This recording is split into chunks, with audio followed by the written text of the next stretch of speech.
Karakteristik manusia sebagai komunikan. Konsep psikologi tentang manusia. Psikoanalisis. Konsep tentang manusia, homo valens atau berkeinginan. Tokohnya adalah Freud, Jung, Adler, Abraham, Horney, dan Bion. Kontribusinya adalah perkembangan kepribadian, sosialisasi, identifikasi, agresi, kebudayaan, dan perilaku. Kognitif. Konsep tentang manusia, homo sapiens atau manusia berpikir. Tokohnya adalah Lewins, Feder, Festinger, Piaget, dan Kohlberg. Kontribusinya adalah sikap bahasa, berpikir, dan dinamika kelompok. Humanisme. Konsepsi tentang manusia, homo ludens atau manusia bermain. Tokohnya adalah Rogers, Holmes and Singh Maslow, May Satir, dan Paris. Kontribusinya adalah kontrol sosial, ganjaran, dan hukuman, konsep diri transaksi internasional masyarakat dan individu. Behaviorisme. Konsepsi tentang manusia, homo mechanicus atau manusia mesin. Tokohnya adalah Hull, Miller dan Dollard, Rotter, Skinner, dan Bandura. Kontribusinya adalah propaganda, persepsi internasional, konsep diri, eksperimen, dan sosialisasi.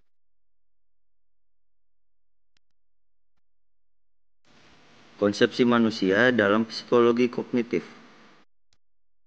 Manusia tidak lagi dipandang sebagai makhluk yang bereaksi secara pasif pada lingkungan, tetapi sebagai makhluk yang selalu berusaha memahami lingkungannya, atau makhluk yang selalu berpikir atau homo sapiens.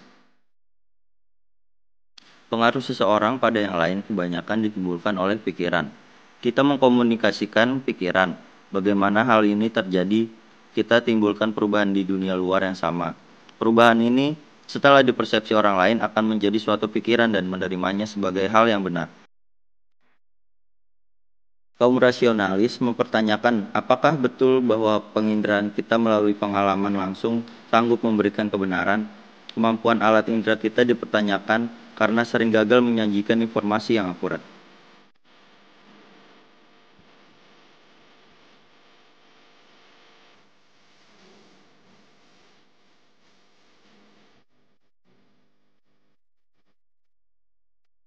Disonansi artinya ketidakcocokan antara dua kognisi atau pengetahuan. Dalam keadaan disonan, orang berusaha mengurangi disonansi dengan berbagai cara.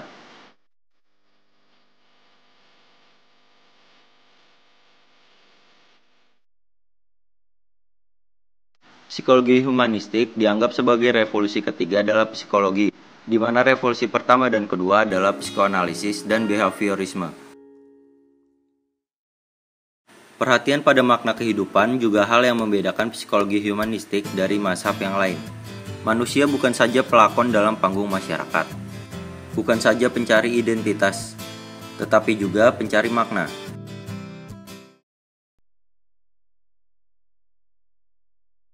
Faktor biologis terlibat dalam seluruh kegiatan manusia, bahkan terpadu dengan faktor-faktor sosiopsikologis, bahwa warisan biologis manusia menentukan perilakunya.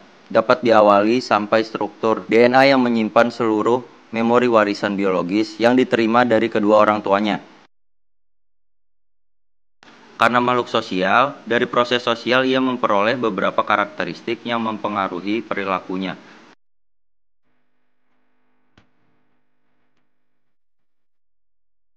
Klasifikasi, komponen aktif, kognitif, dan konatif.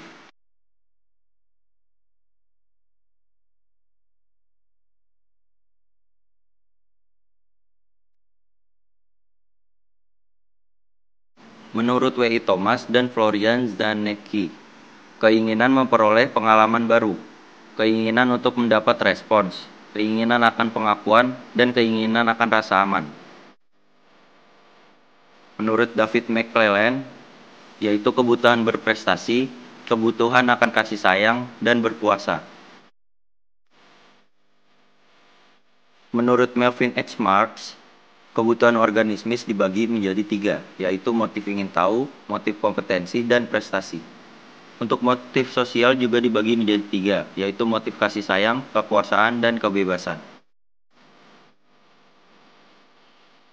Sikap adalah kecenderungan bertindak, berpersepsi, berpikir, dan merasa dalam menghadapi objek, ide, situasi, dan nilai. Sikap mempunyai daya pendorong atau motivasi. Sikap relatif lebih menetap dan jarang mengalami perubahan. Sikap mengandung aspek spekulatif-evaluatif, artinya mengandung nilai menyenangkan atau sebaliknya. Sikap timbul dari pengalaman, tidak dibawa sejak lahir tetapi merupakan hasil belajar.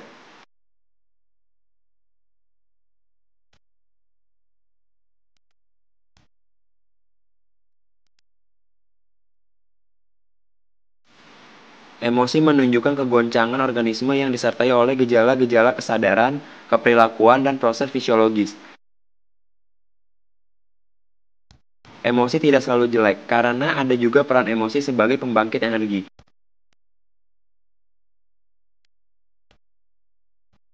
Emosi adalah pembawa informasi dalam komunikasi intrapersonal, tetapi juga pembawa pesan dalam komunikasi interpersonal.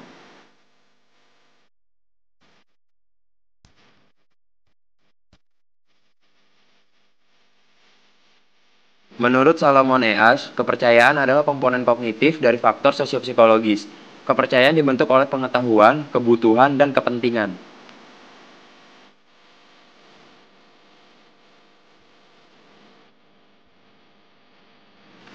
Kebiasaan adalah aspek perilaku manusia yang menetap, berlangsung secara otomatis dan tidak direncanakan, dan juga termasuk komponen konatif dari faktor sosiopsikologis.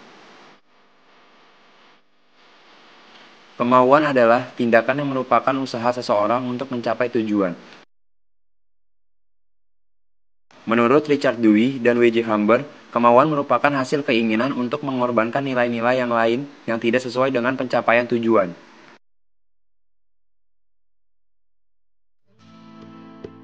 Aspek-aspek objektif dari lingkungan adalah faktor ekologis yang mencakup geografis, iklim, dan meteorolis. Kemudian ada faktor desain dan arsitektural.